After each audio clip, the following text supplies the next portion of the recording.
Welcome to Brain 9 Attack, tree marking 88. So today I want to talk about tree marking tanks.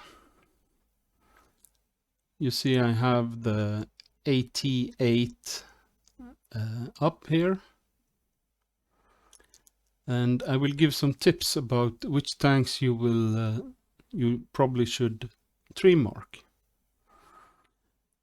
If you have never tree marked the tanks before, where should you start? And my advice is to start with a tank that is on the tech tree, not in the collector's archive, but the tech tree tanks.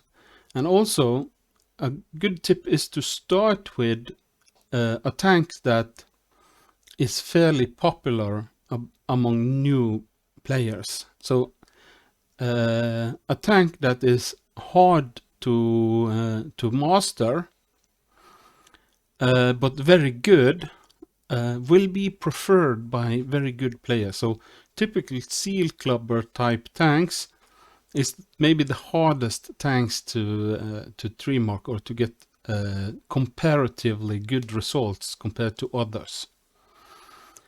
And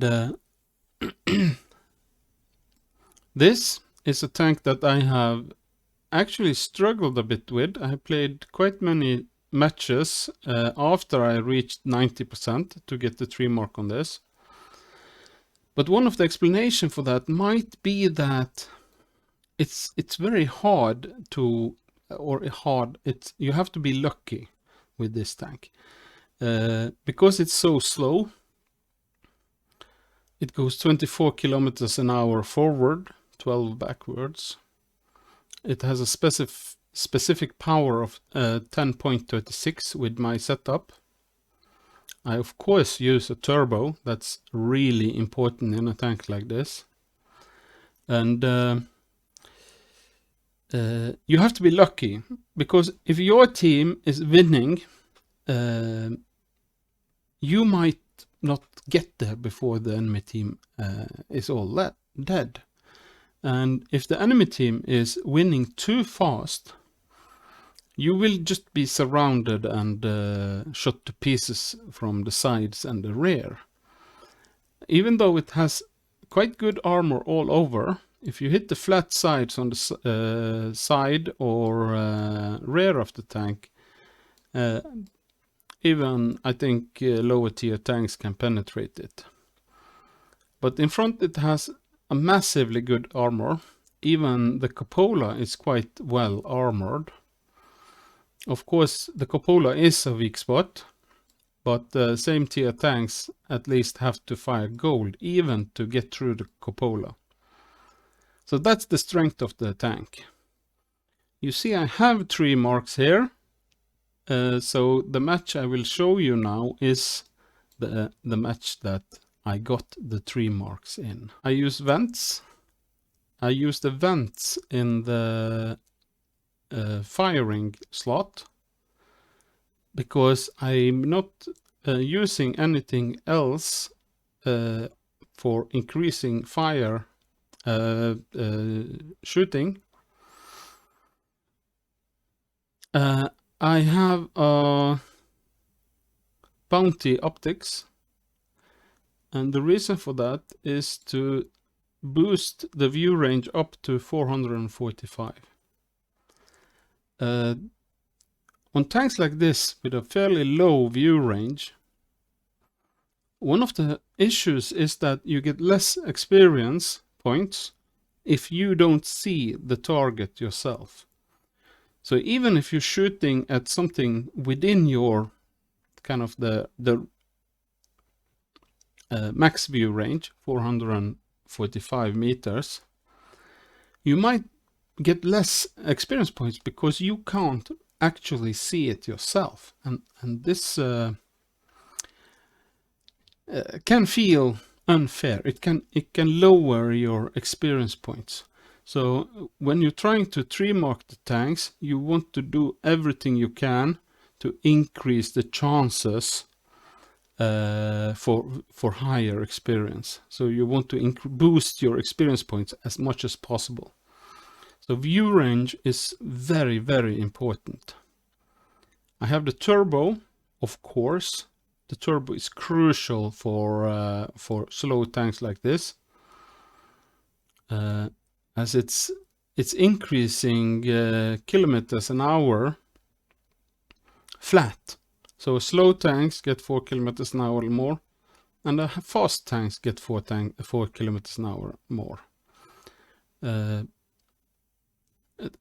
it comes to TDs, I use the directive on the fan vent purge to get those extra 2.5% to all crew skills. And therefore I load up very much armor piece, gold ammunition. I use the pudding and tea for boosting my crew skills further. I use a large repair kit, and this is also important to increase the repair speed. I use a large first aid kit, so there's 30,000 loss there. If you buy them when they're cheap. So let's jump into the match. During the countdown, you should check out the teams and the setup of the teams. It's a flat tier 6, that's good. Both teams have 3 artillery M44s, mostly. Our KV2 is matched by an M6 on the other team, that's a very good thing. And there's a lot of T34 85Ms.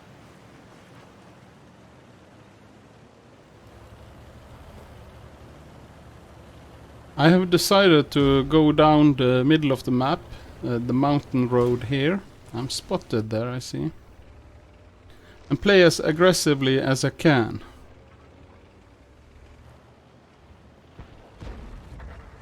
A light tank's there. Probably the one who spotted me. Nah, maybe. So I see that my team is playing quite defensively. Oh, there was the artilleries. 2 of them at least. So I push as hard as I dare here. Actually as hard as the tank can drive. I missed there. Oh, there was another artillery. That one 0 damage so far.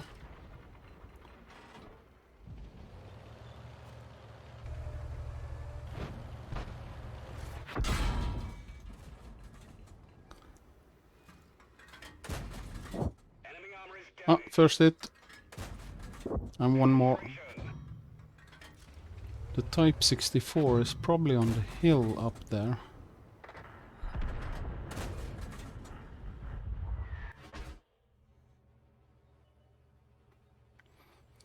When you're pounded by artillery like this, you should hope for a faster match. The faster the matches go, the less impact artillery will have on the on how the match goes. I spotted one artillery there. That's bad play by him.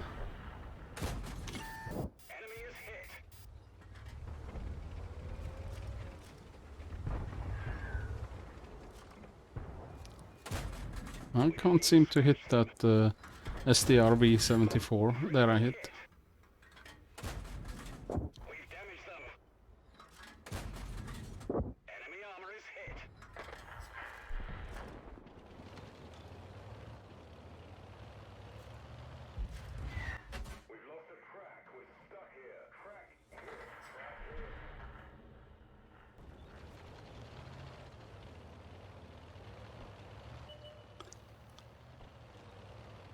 our team has come further up now.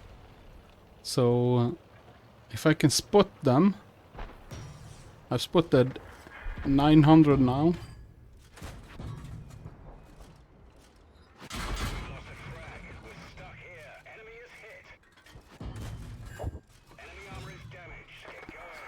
I started to take some damage here.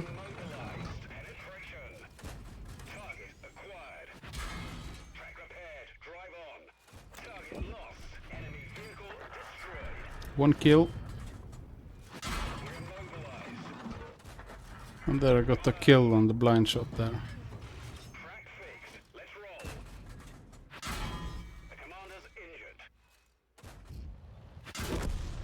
Oh, there I got killed by the T-34-85M.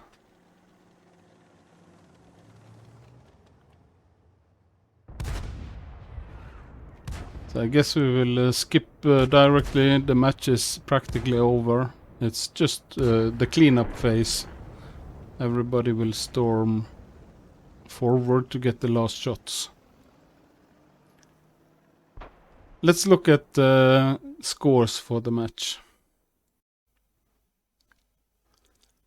So it wasn't a ace tanker battle. I got Mastery Badge class 1. But it was the 3 marks match. I got Spotter. I got Fire for Effect for causing more damage than my vehicle's hit points. And more impressively, I got Patrol Duty. That's quite impressive for a so slow tank. I spotted for 2383. I bounced 2795. I did 1293 damage and I had 2 kills.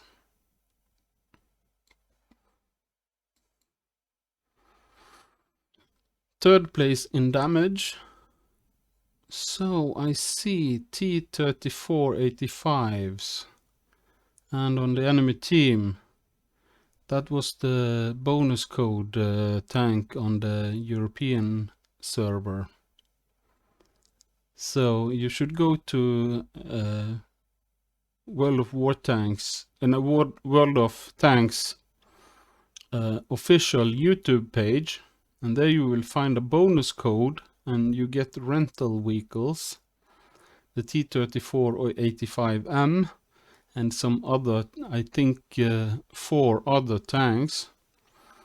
So for a noob, that's really good offer. I guess it's the first Christmas gift. And I get the highest experience.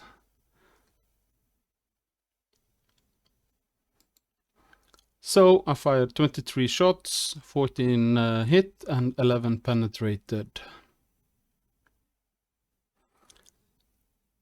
My earnings for the battle was 43,278.